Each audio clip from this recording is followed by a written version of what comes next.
Learning Objective 3. Incorporate best practices in literacy to support and strengthen independent reading. In this section, we will discuss the daily read aloud, purposeful connections between independent reading and lesson objectives, and close reading of high-quality texts.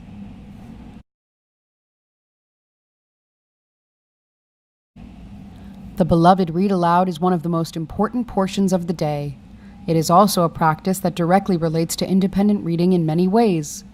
Reading aloud to students helps them see you modeling your own joy for reading, your authentic connection to texts, and the various skills you use as a reader. Reading aloud lower-level texts helps them to see how you can do higher-level thinking off lower-level text. Reading aloud more complex texts provides readers with a role model for tackling difficult material. The ritual read aloud is rife with opportunity to teach, so try to commit to it every day.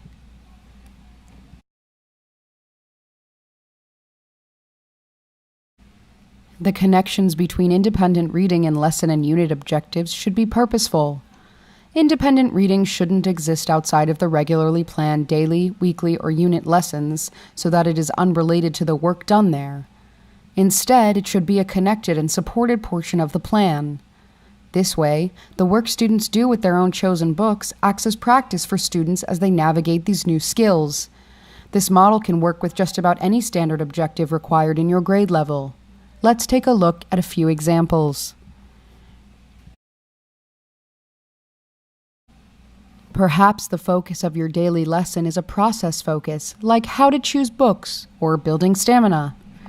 You might teach a lesson like this early in the school year as you set your routines. During independent reading, students would practice the skill that was modeled by the teacher. They may be asked to make text choices they determine on their own to build a very positive relationship to reading, or to reach a small time goal reading independently.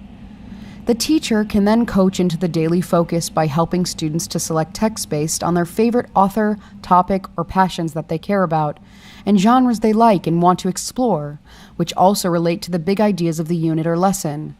Or, she might simply encourage and celebrate the successes of maintaining independence for a period of time. Whatever the focus of the mini lesson, that is the skill that is practiced during independent reading.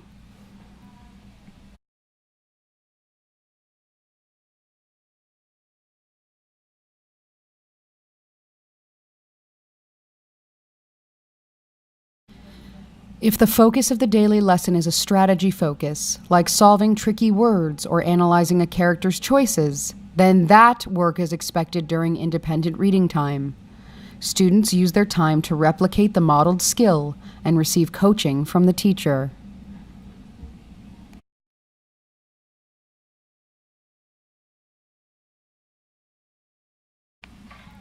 In this example, the class is engaged in a study on themes in literature. Zion is reading Maniac McGee.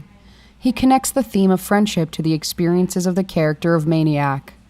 Amira is reading Harry Potter.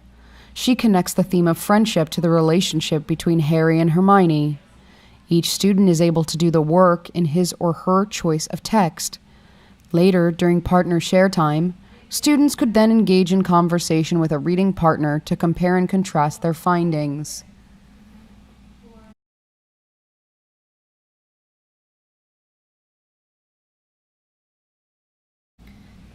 In this example, the class is engaged in a study on reading pictures. The teacher models how a reader would use clues and illustrations to infer the main character's emotions.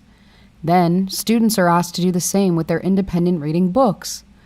After independent reading, students record their observations on a graphic organizer.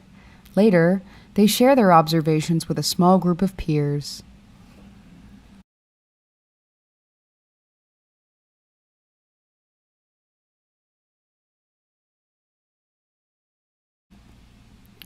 Close reading, or analyzing of complex, high-quality texts, also has a place in any comprehensive literacy program. The idea here is that the skills used to analyze a text as a whole class would then carry over into independent reading. Close reading isn't something that must occur daily, but it should occur regularly enough to enable students to be familiar and comfortable with the process. A close read may take one session or a few days. You can use a formula for close reading with your whole class. Level 1. Preview the text. Look for text features like title, subheading, or dialogue that may help with understanding the central idea. What is the gist? Students should begin to annotate key features. Level 2. Read the text. Encourage rereading for clarity and identify unfamiliar words or phrases.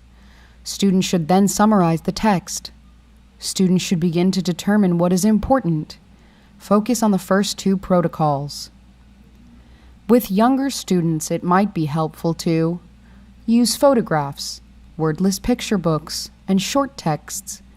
Use close reads to nurture a love of words, language, structure, and context. Invite students to work with you to build ideas and to find evidence to support them in the text.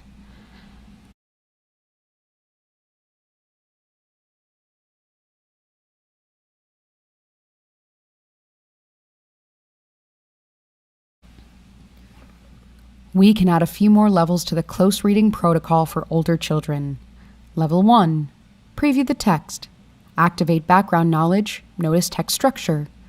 Level 2. Read the text as a class and allow students to summarize the gist of the passage. Ensure surface-level comprehension. Level 3. Analyze author's use of structure, words, and phrases to make meaning. Level 4. Determine central idea of text. In Levels 3 and 4, you have an opportunity to more deeply analyze the text and to model what you would look for when doing so. You might call attention to an author or poet's word choice in creating a mood, or you might give students tips about how to determine the central idea in a piece of text. You might delve into the background of the author or time period to envelop the text and its cultural influences. You might focus on what the main characters say, do, think, or reflect on what main characters learn or how they change. The setting might be of importance, so you might choose to discuss that. Every text will have different focal points. You may pre-plan them, but you may just also learn something new from your students. Close reading is very much a community effort.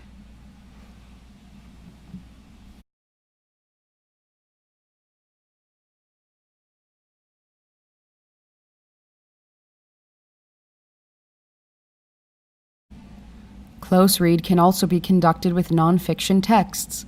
For example, a close reading can help model how to determine important facts when conducting research.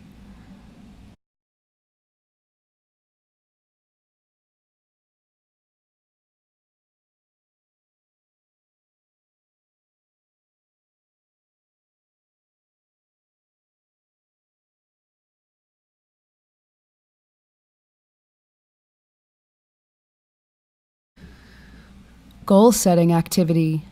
In what way will you connect the work done during independent reading to lesson or unit objectives? Read aloud. Close reading of quality texts. Connecting independent reading to lesson or unit objectives. Take a moment to think about how you might connect the work your students will do during independent reading with your larger lesson or unit objectives. Which of these research-backed methods appeals most to you? How will you use it?